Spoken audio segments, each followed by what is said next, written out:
Welcome back to the Her Hoop Stats podcast. Brittany, we finally made it. It's here.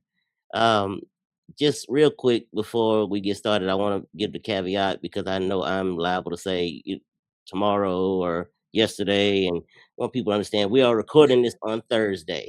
It's going to come out on Friday, so if you hear Yep. me flip up and say reference something that's happening tomorrow, well, it's tomorrow. Welcome to Right. Yeah. It's hard to keep track of days this time of year anyway, because obviously basketball is being played over the last couple weeks, every pretty much day of the week. So, if it's Thursday, Friday, whatever, BMac, we're here and we're excited. I can't tell you. I can't even put in. It's hard. I'm not real good with words anyway, but it's hard for me to put this time of year into words because it's my favorite time of year. I mean, this is it.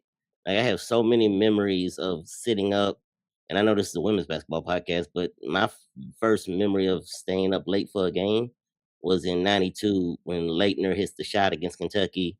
Like I'm sitting there eating strawberries, watching that game, and I will never forget moments like that. And Oh that's what yeah. March Madness brings to us.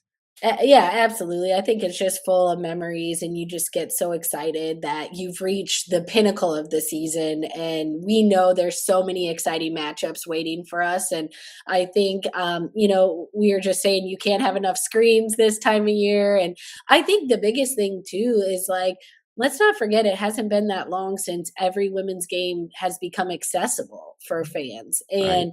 And when you think about that, I mean, I remember when you used to have to watch the wraparound coverage, and unfortunately, it would be Connecticut beating a team by 60 points, and you're praying that they flip to another game, and man, just how far the game has come where now you get to choose which game you want to watch. And just like a credit to obviously the young women that are playing this game and that continue to elevate it, but also everyone that's moved the needle forward for us to be able to enjoy this time of year. Before we get started on what we're here to we talk about today, I wanted to bring up something that you tweeted out yesterday. I always got to be careful about this, BMac. I made sure it was okay before I did it. We it's for everyone who's listening. Yes, we did Yes. talk about this before we started. You tweeted yesterday. I really hope that the women's March Madness will get a video montage at the end of the tournament. No reason one shining moment can't be used for both, but I'll gladly take a different song if we get a video.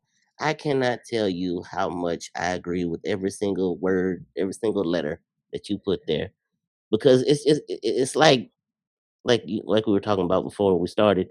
It's like the games end, and okay, see you next year. There's nothing special, and just I would love for something like that.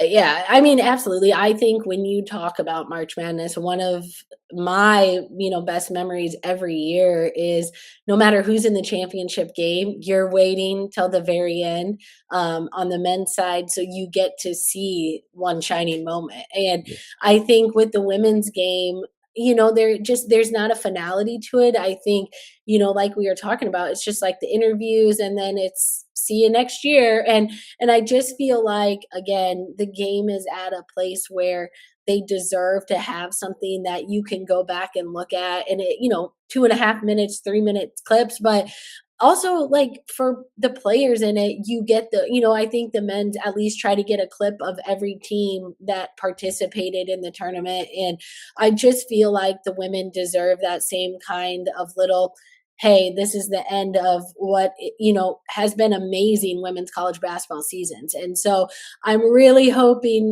that the powers to be find a way to obviously just put like a little montage together. And maybe it's something that can be a song be used every year if it's not one shiny moment. But I know, like, when you think of March Madness, that's probably for most people the single thing that they would say is one shining moment at the end. And I feel like the women deserve something similar to that. I agree. It'd be awesome if like there was a woman artist out there who could come up with a rendition of one shining moment on their own, or come up with a completely different song that's Mhm. tailored to the women's game. That would be really cool to see. I know. So I don't know who we need to PSA for, recording rights, but we got to figure out somebody, BMac. Absolutely. So what we are going to do today is going to go region by region and just pick a game or two that we're looking forward to, and maybe some players to watch from each region. So, ladies first, let's start with the Fort Worth one region, Yukon's region. Perfect. Well, obviously, this is a team I'm very familiar with, and I think it's a first round matchup that there's going to be a lot of points scored, and so you want to be watching that. And that's Maryland and Murray State. I think that's a game where Maryland averages 82, Murray State's 86, and there's a player for Murray State. She was the conference player of the year in the Missouri Valley. She got most outstanding player in the conference tournament, and that's Hallie Polk, and she's a 10th leading scorer in the nation. And just a really, really good guard that obviously does not get the recognition on a national stage, that maybe some other players do. But when you talk about a kid who can get a bucket, she's definitely in that. And so that to me is just a matchup where I think, there's going to be a lot of points, and I think again at the end of the day, Maryland will have enough, but they also have a post player Murray State does, and Shernice Curry Jelks, who transferred from Indiana, so she has that P4 experience. But that to me is a game that it'll be a lot of theater and a lot of points scored. I love Murray State. Richelle Turner, Haley Polk, Haven Ford. That offense is just so much Mhm. fun to watch. They're up and down. They're scoring a ton of points, and it's going to be hard for Maryland, especially the Maryland team we've seen this year that's kind of been up Yep. and down. They're gonna have to come with it to win that Yeah. game in their first round. It's gonna be interesting. My team, I'm gonna be easy and pick the number 2 seed, Vanderbilt. Michaela Lakes. I want to see her every time she plays. I love her. Aubrey Galvin. Just what they have done this year. I know they kind of took it on the chin a little bit in the SC tournament, but they've had a couple of weeks to stew about that, get themselves back together. And I would love selfishly to see them make a run and end up playing UConn in the regional final. I mean, that's just my dream. Shay Ralph going against her mentor and her former coach, Gino Oriema. Gino on his quest for his seventh undefeated national championship season. It just all the Which is storylines. wild. It's so crazy.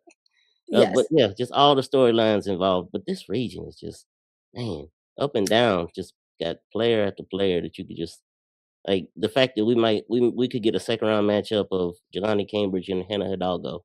I mean, just Yep. wild things. Let's go Yeah, down. I think that's a region that's definitely I like there's a lot of good players in that region that I think a lot Absolutely. of people are gonna be interested in watching. Let's move down to the Sacramento 4 region, the South Carolinas region. What is the game and players you're looking forward to in that?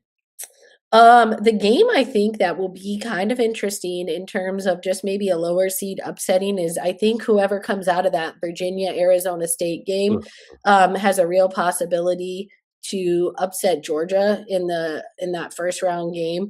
I know Helen and Cindy talked a lot about Washington, South Dakota State. I think mm, they're always a heavy mid major. I feel like maybe the Jackrabbits don't have quite the guard play that they've had in years past. They have an incredible post player in Brooklyn Meyer, but Washington, I think they're a team.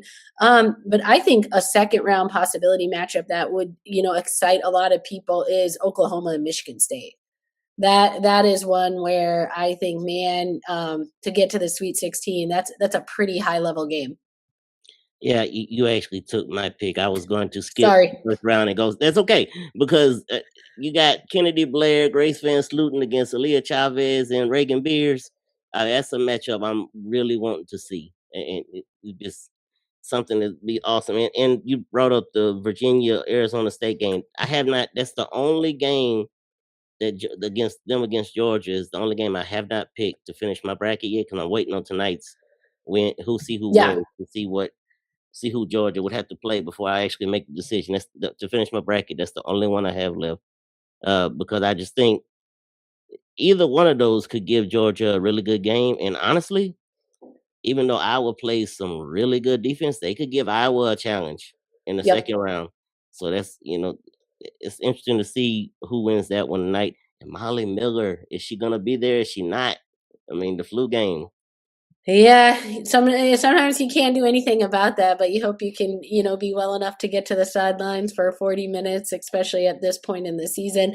And then we're not even talking, we didn't even mention TCU in that Mhm. region, who I think, again, would be a strong challenge for Iowa, even South Carolina. So, again, when you just go up and down that region, a ton of potential, upsets, I think, especially coming out of that one.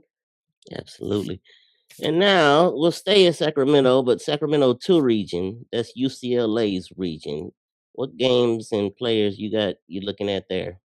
Well, I think the one that we kind of briefly talked about before we hopped on, and we got to see them last night in that Nebraska Richmond game is the Cornhuskers, and they are a team. They will face Baylor, but man, when they shoot it well, they are very hard to beat, and they're streaky. I understand that. They had that 18-point lead against Indiana in the Big Ten and ended up losing that game. They made 11 threes last night. They shot 57% from the field. And a player who I talk about before on here, but who definitely does not get the national recognition she deserves is Britt Prince. Incredible sophomore for that Nebraska team. She is on pace for a 50-40-90 season. Mm. She was 10 of 14 from the floor last night. And so if you have not had the chance to watch Nebraska and specifically Britt Prince, I would encourage you to do so because her game is elite. Yeah, Britt Prince, I was surprised. My Twitter timeline all night last night was filled with people who were talking about her hair and like it's like, have you never seen this girl play? I mean, this girl Right? has been on the scene. Where have you been? Yep, and that's just one where I think nationally she just hasn't gotten the attention, and Nebraska's had an up and down year. I think they started off really well. They got into conference play. They had a skid there in the middle, but man, she is just a really, really good basketball player. And so obviously this time of year is sometimes where you get the light shown on you a little bit more, and certainly someone that deserves the spotlight for that Nebraska Cornhusker team. I am going to pick a team that I have seen in person multiple times this season, and they have impressed me more and more each time I've seen them, and that's the LSU Tigers. Um, I I get a kick out of every time I watch Kim Mulkey in a press conference, and when she did her press conference leading into this tournament, where she's getting fielded with questions about what are you going to do to replace Gary Redus and Daphne Mitchell, and they're all at Rutgers now, and she just she talks about the not being able to have two wives and can't be married to two different wives, and it just her sarcasm and just complete just confidence is just something to be marveled. But no, her team. I mean, they were right there multiple times now with South Carolina, and it would just be really cool to see them make a little run and go and get a rematch from last year's tournament against UCLA in that Elite Eight. My player is actually somebody who I don't have going very far because eventually they're going to run into the gauntlet of the Bruins. But Madison St. Rose at Princeton, I love watching that kid play.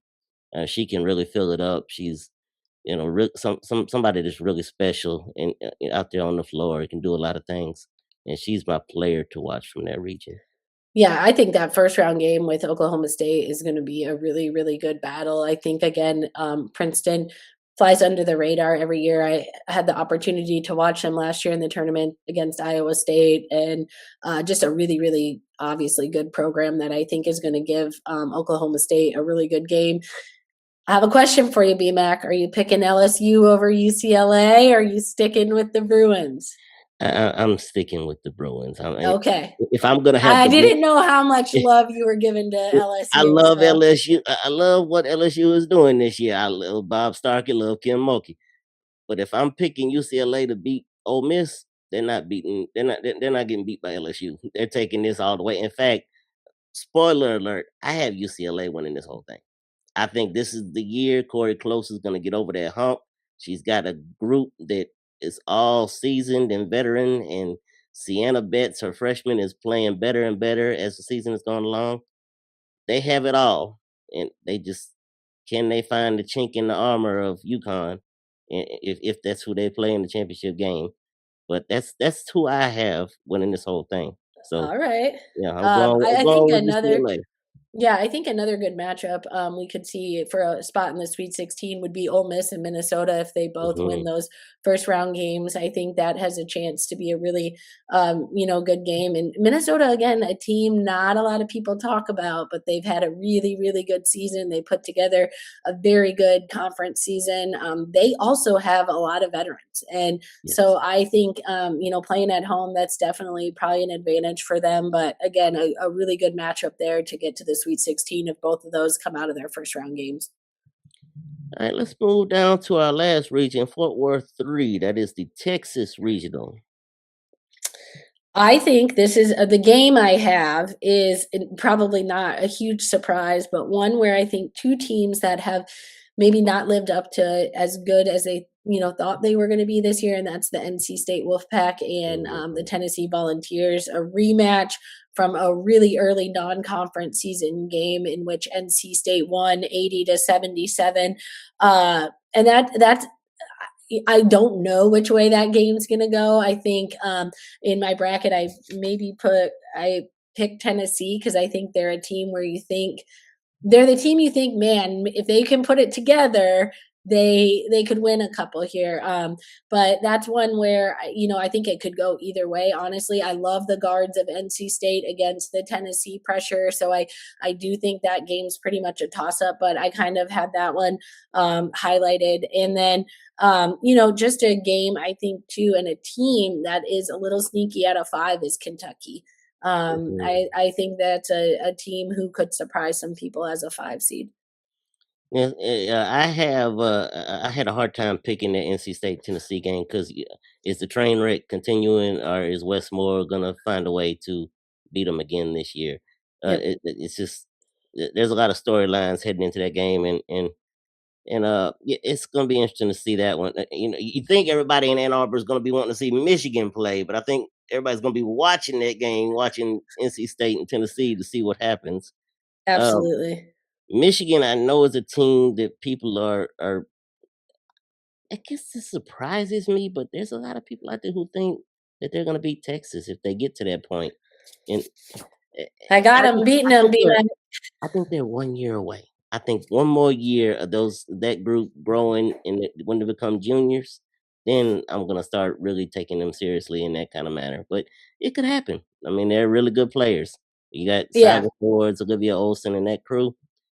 They could do something. My game will be in the first round, and it's going to be in Louisville's quadrant, and that's Alabama and Rhode Island. Tammy Reese, she has her team rocking and rolling right now with the most confidence you could have, going up against Alabama team that has been dealing with injuries throughout the year and is seemingly on the way to being healthy at this point. And Christy Curry is someone you can't count out. There's so many people in this quadrant that have played in Final Fours Hmm. that it's just coaching wise it makes this one really interesting to watch. Um, Player wise, who is my player? Oh, I'm gonna make this real easy. Rory Harmon.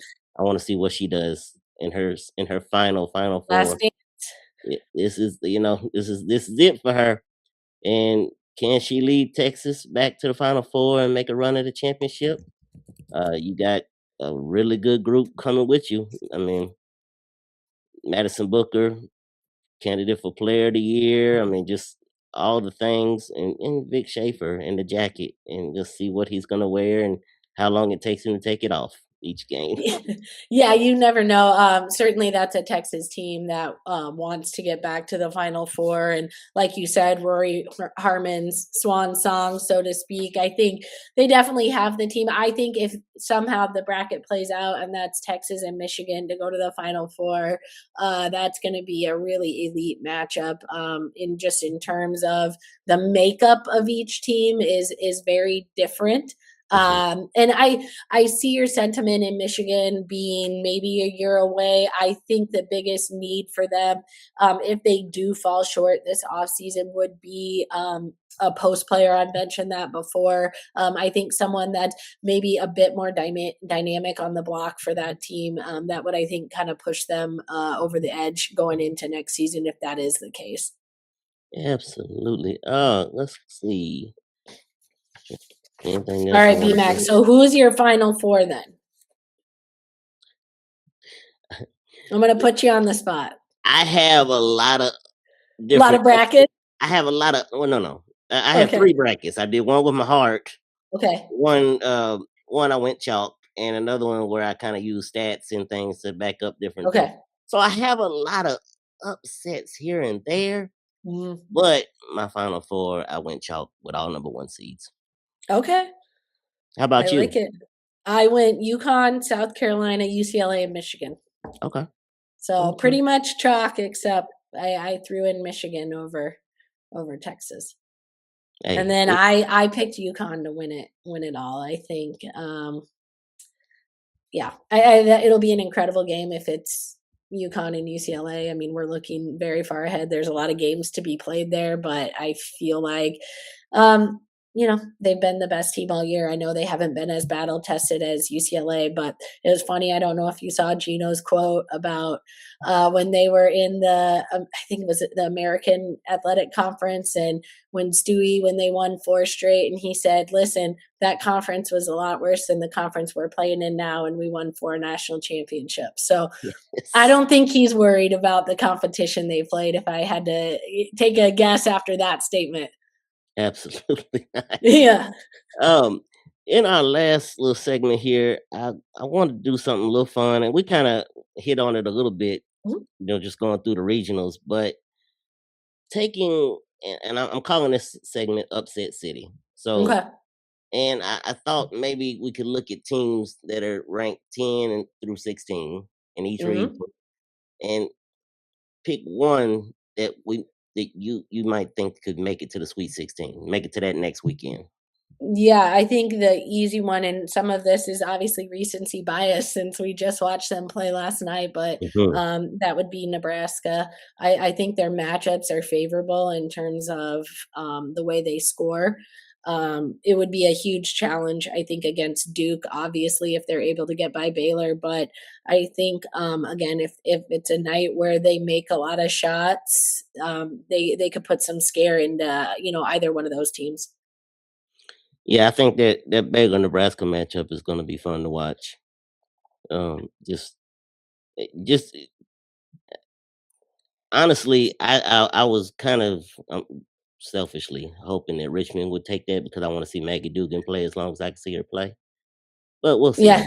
We'll see her again this summer. So And a side note, I don't know if anyone was able to catch her presser, but in a world where we talk a ton about transfers, I mean, her statement after the game was, I thought, just spot on for someone who really just enjoyed the fit of Richmond. And I think she said, I had hundreds of thousands of dollars thrown at me. I could have played in the ACC, the SEC. But she stayed true to Richmond. And I thought, you just don't see that a lot anymore. And for someone, I think, to be so vocal about it as well, and was able to obviously cap off her career in the NCAA tournament at a place that she was at, for all of her years. I thought, just a testament to her and obviously what she had helped build at Richmond. yeah, definitely. Um, if you'll indulge me for a second as I make my pick. Excuse me one second, because the NCAA tournament, it's not. It's more than a contest. It's Mhm. more than a race. Yep. And when it's done, win or lose, they'll always do their best.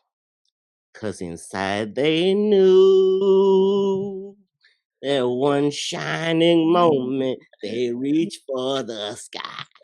I'd sing, One but I have an awful shining voice. moment they knew. One shining moment they're willing to try. One shining moment. And you know what Brittany Carper, as their slogan says, it's run with us or run from us.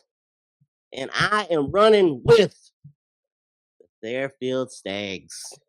Give All me right. Fairfield to the Sweet 16. Meep, meep.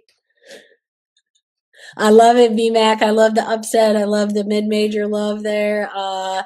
Man, they're gonna have two really hard games to do They that. will, yes. But you know what? If there's a program I think that has instilled and believed that they can do it, it is certainly Fairfield. So, man, I guess we'll wait and see. And apologies up front to David Barrett and Luther Vandross and anybody else associated with that song because I'm sure I just absolutely tore it up. I thought you killed it. I can't sing, so I chose not to participate with you. But I appreciated the effort by you. Oh man, well, listen, let's get this party going. We got games to watch today, tomorrow, and for the rest of March. It's March Madness time. Are you ready? Man, I'm so ready, BMac. Best time of the year. Find a TV. And like I said, how lucky are we that we get to be able to watch every single game now that it's streamed on ESPN? And so, man, if you're a women's hoops fan, find a TV, find a couple screens. And I wanted to, obviously make sure you're checking out her hoop stats. I know you talked about simulations. There's a great article about that in terms of if you're not sure how to fill out a bracket, take a look at that. And there was a perfect meme yesterday that I posted to my Instagram, and it is absolutely true that if I'm filling out a women's bracket, I'm very into it with a computer in front of me, and a men's, you can put a blindfold over me. And I honestly have no clue anymore. So, man, the tides have changed, and I'm very happy about that. All right. Well, listen, everybody enjoy yourself. Follow us at Her Hoop Stats on all your social media platforms. Follow Brittany Carper at Brittany Carper on every social media. I'm at BMac1435. You can tell me how wonderful my singing is. Yes. So enjoy the games and have a good time. And we will see you back next week right here on the Her Hoop Stats podcast.